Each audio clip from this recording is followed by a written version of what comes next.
Okay, my first subscriber requested review. This goes out to Chad M, who recommended The Wailing, a South Korean horror film from 2016.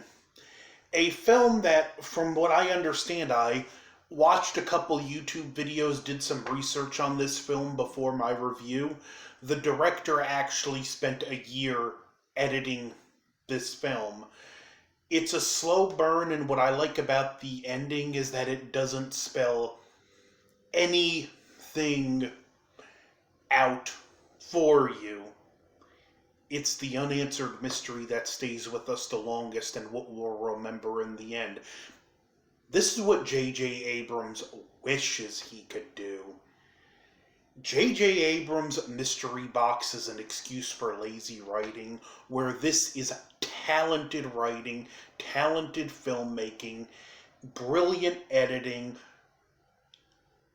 It's on a level J.J. Abrams only thinks he is, but J.J. rant aside. The movie focuses on a police officer who gets called to a crime scene where someone murdered their family, and this person is looking kind of zombified. And the crime doesn't make sense. He gets attacked by the person and kind of becomes a joke to the other officers. And later on, while him and another officer at the station at night, they see a woman outside and it scares them. And like the next day, there's another crime and it was that woman that perpetrated it. There's this character, the Japanese guy, as he's called in the film, or they derogatory refer to him as just the Jap, who is an integral part of the film, and I feel like the film is commenting on racism there. We really don't get to know this guy, minus the ending, which is its whole own subject, and I feel like he was commentating on racism, the fact that we see how the villagers view him. In the name of the village, by the way, translates as the Wailing, but we see how the villagers view him, and he gets no characteristics, no personality traits. There's nothing to him, which is what racism is. It dehumanizes a group or a person, and that has to be some kind of commentary.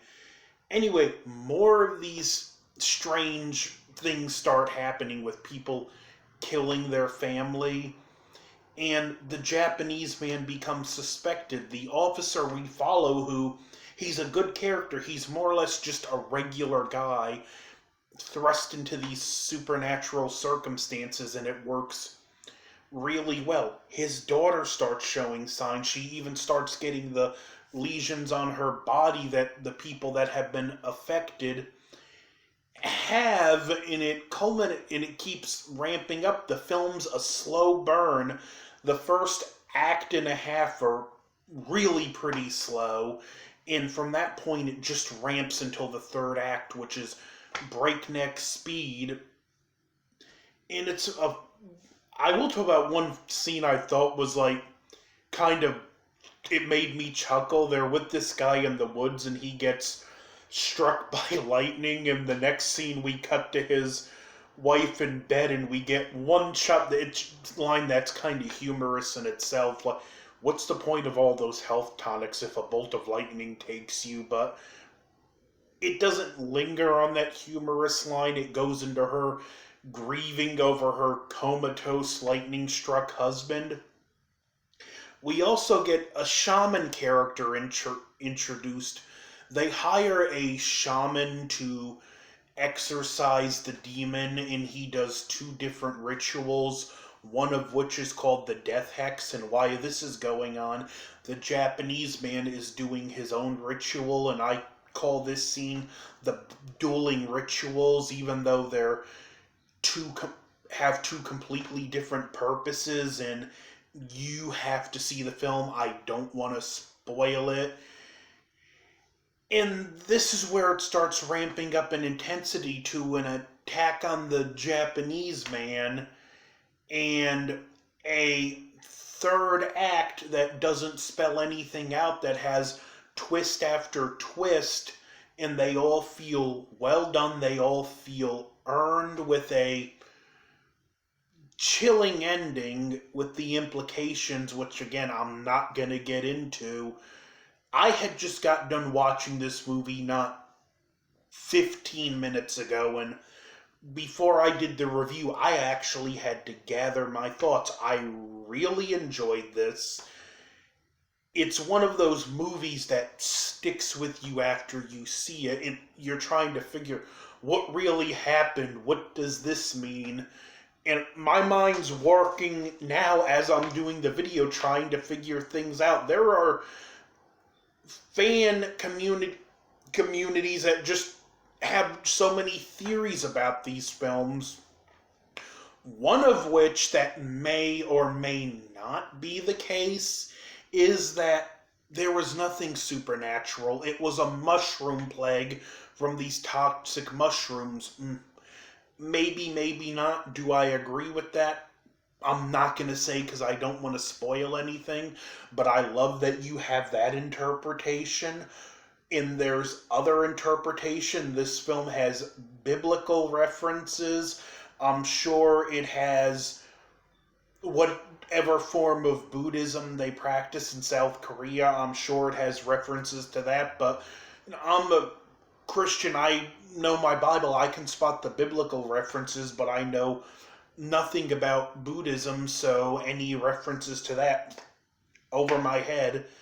But it still made a great, riveting watch.